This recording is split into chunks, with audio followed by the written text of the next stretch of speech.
Hello, good morning friends. Vehicle dynamics આપણે ગયા લેક્ચરની અંદર ચેપ્ટર 1 પાર્ટ 4ની અંદર અમુક ટૉપિક જોયા હતા. Equations of motion, basic equations, constant dissolution, energy and power. હવે આપણે આજે અભ્યાસ કરવા જઈ રહ્યા છીએ બ્રેકિંગ ફોર્સ. તો બ્રેકિંગ ફોર્સ વ્હીકલ જ્યારે મૂવ થઈ રહ્યું હોય ત્યારે આપણે એને સ્ટોપ કરવા માટે બ્રેકનો યુઝ કરીએ છીએ. તો બ્રેકિંગ દરમિયાન ડિસેલરેશન થશે, તો એ દરમિયાન બ્રેકનો ફોર્સ વ્હીકલને જે લાગશે, બરાબર, તો એ ફોર્સ કેટલા ક્વોન્ટિટીમાં હશે, કેવા પ્રમાણમાં હશે, અને એ વ્હીકલ પર કેવું અફેક્ટ કરશે, વ્હીકલને એક્સેલરેશન એન્ડ ડિસેલરેશન આ બંને પર કેવી ઇફેક્ટ આવશે એ આપણે જોઈએ છીએ. અને કેટલા પ્રકારના બ્રેકિંગ ફોર્સ હોય છે. તો એક આપણે જોઈએ અહીંયા રોલિંગ રેઝિસ્ટન્સ. આપણે જોયું હતું ગઈ ફિગરની અંદર, ડાયનેમિક એક્સેલ લોડની ફિગરની અંદર, તો રોલિંગ રેઝિસ્ટન્સ. તો રોલિંગ રેઝિસ્ટન્સ હંમેશા ઓપોઝિટ ડાયરેક્શન, વ્હીકલ મૂવ થઈ રહ્યું હોય એની ઓપોઝિટ ડાયરેક્શનની અંદર લાગતો હોય છે. તો rolling resistance force is RXF, rolling resistance at front plus rolling resistance at rear is equal to FR WF plus WR is equal to FR into W. હવે આપણે જોઈએ FR શું છે. FR એ રોલિંગ રેઝિસ્ટન્સ કોએફિશિયન્ટ છે. Rolling resistance coefficient. WF and WR normal forces at front and normal forces at rear. આપણે અહીંયા figure જોઈ હતી કે normal forces at front and normal forces at rear. આપણે આ ફિગર ડાયનેમિક એક્સેલ લોડવાળી ફિગરની અંદર જોયું હતું કે ફ્રન્ટ એન્ડ રિયર વ્હીલ પર નોર્મલ જે ફોર્સિસ લાગે છે, બરાબર, એ આપણે અહીંયા તો જુઓ અહીંયા, તો FR rolling resistance coefficient and normal forces at front and normal forces at rear.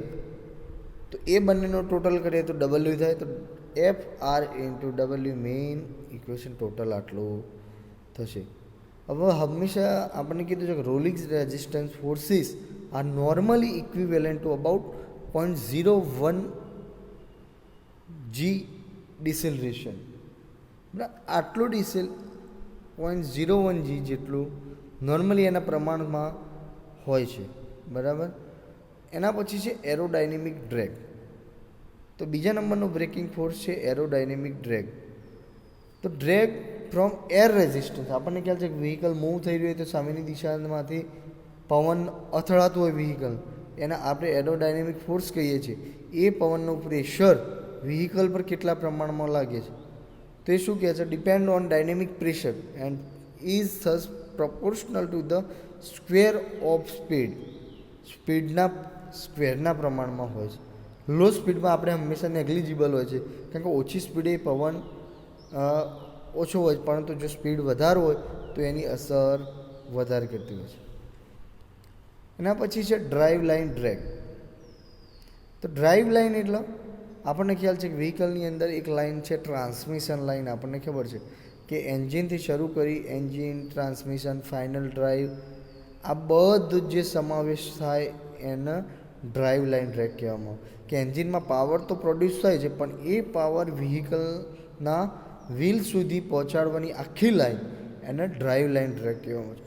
તો એ કઈ રીતે ઇફેક્ટ થાય છે, તો એવી કોમ્પોનન્ટ જે આપણે યુઝ કર્યા વ્હીકલની અંદર, એન્જિનનો લોડ, ટ્રાન્સમિશન લાઇનનો લોડ, ફાઇનલ ડ્રાઈવનો જે વેઇટ, આ બધાનો જે વેઇટ હશે એનું inertia mass, effective mass of vehicle and warrants consideration in brake sizing on the driving wheels. તો એન્જિન બ્રેકિંગ એ શેના ઇક્વિવેલન્ટ છે, તો અહીંયા કહે છે કે engine braking is equivalent to the motoring torque. Motoring torque આપણે શેના વડે મેઝર કરશું, તો આપણે કોઈ મેઝર કરવું છે ઓબ્ઝર્વ, તો ડાયનામોમીટર દ્વારા મેઝર કરશું. અને એ arising from internal friction and pumping loss. હવે માની લો whether or not driveline drag aids in braking depends on the rate of deceleration. Deceleration rate કેટલો છે એના ઉપર બ્રેકિંગ ફોર્સિસ ડિપેન્ડ કરે છે. એના પછી છે ગ્રેડ. ગ્રેડ આપણને ખ્યાલ છે કે રોડ કોઈ પણ જગ્યાએ આપણે જઈ રહ્યા હોય તો કોઈ સ્ટેપ અથવા કોઈ બમ્પ અથવા કોઈ પણ પ્રકારની આડાવડી અડચણ, પાથ ઉપર જે આડાવડી અડચણ આવે એને આપણે ગ્રેડ કહેતા હોય છે. તો એ ગ્રેડ માની લો કોઈ બમ્પ ઉપરથી વ્હીકલ પસાર થાય છે તો બમ્પની હાઇટ ઉપરથી વ્હીકલ મૂવ થશે તો એ એક્સલ એના જોડે થીટા ખૂણો બનાવશે. તો આપણે માની લો કે પોઝિટિવ અપ હિલ પર જતું હોય તો પોઝિટિવ એંગલ બનાવશે અને ડાઉન હિલ પર જતું હશે, નીચે ઉતરતું હશે તો નેગેટિવ એંગલ બનાવતો હશે.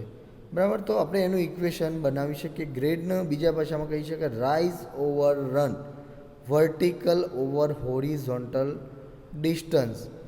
બરાબર. તો the additional force on the vehicle arising from grade RG તરીકે આપણે ડિનોટ કરીશું, કેમ કે R રેઝિસ્ટન્સ અને G ગ્રેડ તરીકે. તો RG is equal to W sine theta. હવે આ એંગલ બહુ મોટો હોતો નથી. બરાબર. નાના પ્રમાણમાં એંગલ હોય છે એટલે આપણે એને ડાયરેક્ટ થીટા તરીકે લઈએ છીએ. તો theta radians is equal two grade is equal two rise પર રન. આપણે અહીંયા લખ્યું કે રાઇઝ પર રન.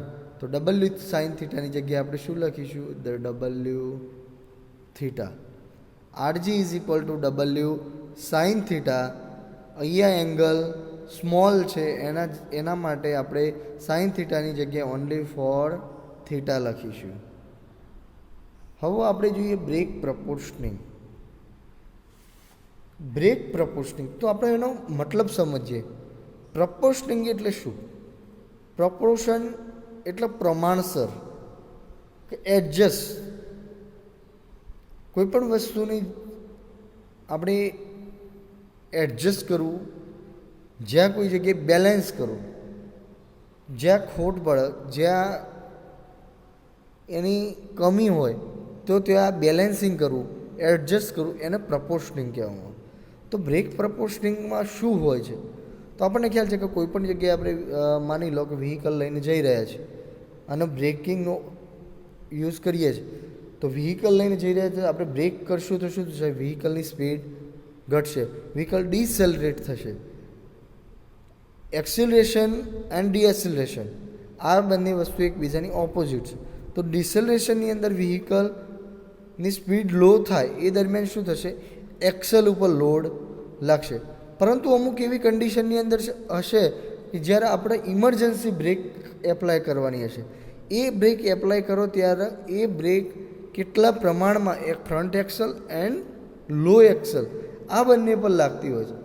તો બ્રેક ફોર્સ તો આપણે અહીંયા જોઈએ તો અહીંયા કહે છે કે આપણે product of application level and the brake gains up to the point where lockup will occur on the one axle. બંનેમાંથી આપણે એચીવ કરવું છે કોઈ પણ તો આપણે એક એક્સેલને ધારી લઈએ છીએ, પરંતુ આ કોઈ પણ એક એક્સેલ પર લાગે છે તો એ દરમિયાન શું થશે? Loss of ability to control the vehicle. જો આ જે ફોર્સિસ બ્રેક ફોર્સ લાગે છે વ્હીકલને સ્ટોપ કરવા માટે એ એની ક્વોન્ટિટી પ્રપોર્શન નહીં હોય તો વ્હીકલને કંટ્રોલ કરવામાં લોસ થશે. તો લોસ ના થાય એના માટે બંને એક્સેલ ઉપર સરખા પ્રમાણની અંદર બ્રેકિંગ ફોર્સ લાગે. આઉટપુટ અહીંયા લખેલું છે કે balancing the brake output on both front and rear axle is achieve by proportioning. તો શું કહે છે? ફ્રન્ટ એન્ડ રિયર એક્સલ ઉપર સરખા પ્રમાણમાં બ્રેક ફોર્સ લાગે એને એચીવ કરવા માટેની જે ટેકનિક છે એને પ્રપોર્શનિંગ કહેવામાં આવે છે. એ પ્રપોર્શનિંગ એ આપણે બ્રેક ફોર્મ્યુલા ઇન્સ્ટોલ કરી અને એચીવ કરીશું. તો આપણને ખ્યાલ આવે બ્રેક પ્રપોર્શનિંગ શું કહેવામાં આવે છે? તો બ્રેક પ્રપોર્શનિંગ કહેવાનો એ કહેવા માગે છે કે વ્હીકલની બંને એક્સલ ફ્રન્ટ એન્ડ રિયર ઉપર જ્યારે બ્રેક ફોર્સ લાગતું હોય, બ્રેક ફોર્સ આપણે એપ્લાય કરીએ એ સરખા પ્રમાણમાં લાગે એના માટે એચીવ કરવાની એક મેથડને પ્રપોર્શનિંગ કહેવામાં આવશે. A proportioning then adjusts the brake torque output at front and rear in accordance with peak traction forces. હવે પીક ટ્રેક્શન ફોર્સિસ જે પોસિબલ શક્ય હોય એટલું પીક ટ્રેક્શન ફોર્સિસને આપણે બેલેન્સ કરવું પડશે. તો ફર્સ્ટ ઓર્ડરની અંદર આપણે શું કરીશું, તો અહીંયા જોઈએ આપણે કે બ્રેકિંગ દરમિયાન શું થશે. તો આપણે અહીંયા જોઈએ ફ્રન્ટ એક્સેલ ધારી લઈએ તો ફ્રન્ટ એક્સેલ દરમિયાન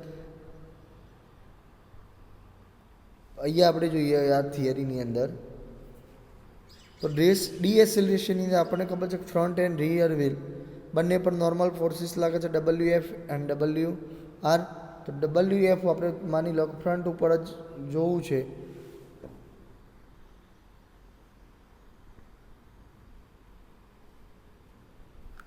તો ફ્રન્ટ વ્હીલ પર નોર્મલ ફોર્સ ડીએસેલરેશન માટે ફ્રન્ટ વ્હીલ પર normal forces WF is equal two WC/L. C એટલે સીજી પોઈન્ટ ટુ શેની સાપેક્ષે લઈએ છે, એ પોઈન્ટને સાપેક્ષે, plus H/L, H height, H/L W/G. આ W પોઈન્ટ માટે આપણે વાત કરીએ છીએ તો વેઇટ પર ગ્રેવિટેશનલ ક્વોન્ટિટી, આમ તો માસ લેતા હોય mdx ma ન્યૂટનના સેકન્ડ લો પ્રમાણે આપણે F is equal two ma, પરંતુ એમની જગ્યાએ લખવું હોય તો વેઇટ પર ગ્રેવિટેશન લખાય, dx ઇઝ એને ડીએસેલરેશન. હવે આ વસ્તુ આપણે જોઈએ કે W ઇન્ટુ C/L આપણે શું કહીશું, WFS. WFS એટલે ફ્રન્ટ સ્ટેટિક લોડ પ્લસ આ આખું જે પદ આવશે બીજું એને WD કહીશું. શું WD, બરાબર, ડાયનેમિક લોડ ટ્રાન્સફર. એને શું કહેવાય છે, ડાયનેમિક લોડ ટ્રાન્સફર. એવી જ રીતે રિયર વ્હીલ માટે આપણે જોઈએ તો WR રિયર નોર્મલ ફોર્સ માટે જોઈએ છે. તો WR is equal to W into B/L, B into L minus H/L, H height upon L, W/G જેમ હતું સેમ ઇન્ટુ DX ડીએસેલરેશન. તો WRS rear static load minus WD dynamic load transfer. હવે આપણે એવું જોયું કે ફ્રન્ટ વ્હીલ જ્યારે આપણે જો વાત કરતા હતા ત્યારે ડાયનેમિક લોડ ટ્રાન્સફર એડ થતો હતો, જ્યારે રિયર વ્હીલની વાત કરતા હતા ત્યારે ડાયનેમિક લોડ માઇનસ થાય છે. આ ખાસ યાદ આપણે રાખવાનું, બરાબર. ફ્રન્ટ સ્ટેટિક લોડમાંથી એડ થશે જ્યારે રિયર સ્ટેટિક લોડમાંથી બાદ થશે. તો આપણે જોઈએ કે FXMF. તો આપણને FXMF total maximum forces, maximum brake forces અહીંયા આપણને બતાવ્યું છે કે મેક્સિમમ બ્રેક ફોર્સિસ. અહીંયા જુઓ maximum brake forces at front, maximum brake forces at front is equal to mu p into WF. Mu p એ પીક કોએફિશિયન્ટ ઓફ ફ્રિક્શન. આપણને ખબર છે કોએફિશિયન્ટ ઓફ ફ્રિક્શનનો મ્યુ વડે દર્શાવીએ છીએ, બરાબર. તો મ્યુ ઇન્ટુ પી, પી એટલા માટે કે પીક કોએફિશિયન્ટ છે. તો પીક માટે આપણે પી લીધો તો WP ઇન્ટુ WF. WFની વેલ્યુ આપણે આ અહીંયા વેલ્યુ પુટ ડાઉન કરશું. એવી જ રીતે maximum brake force at rear એના માટે FXMR is equal to mu p into WR. આ ઇક્વેશન ખાસ આપણે લખવું પડે. બ્રેક પ્રપોર્શનિંગ બહુ જ ઇમ્પોર્ટન્ટ થિયરી છે, એક્ઝામની અંદર ઘણી વખત પૂછાઈ ગઈ છે. હવે આપણે જોઈએ તો શું કહે છે અહીંયા કે maximum brake force is depend on deceleration. કઈ રીતે? તો આ ડીએસેલરેશન ઉપર ડિપેન્ડ છે. તો વાત સાચી છે. તો ડાયનેમિક લોડ ટ્રાન્સફર ડીએસેલરેશન પર ડિપેન્ડ કરે છે અહીંયા. હવે અહીંયા જુઓ કે મેક્સિમમ બ્રેક ફોર્સ શેના ઉપર ડિપેન્ડ છે? તો ડીએસેલરેશન. હવે અહીંયા જો આની ક્વોન્ટિટી વધારો હોય તો આ બાદ થવાનું એટલે એની ઓછી થવાની. આ વધારે હશે તો વધારે થવાની, ઓછી હશે તો ઓછી એટલે ડાયનેમિક લોડ ટ્રાન્સફરના વેલ્યુ ઉપર ડિપેન્ડ કરશે, મીન્સ ડીએસિલેશન ઉપર ડિપેન્ડ કરશે. આ એક તારણ આપણને મળ્યું કે મેક્સિમમ બ્રેક ફોર્સ એ શેના ઉપર ડિપેન્ડ છે, તો ડીએસિલેશન પર. હવે આપણે એક ગ્રાફ જોઈએ કે બ્રેક ફોર્સ વર્સિસ ડીએસિલેશન.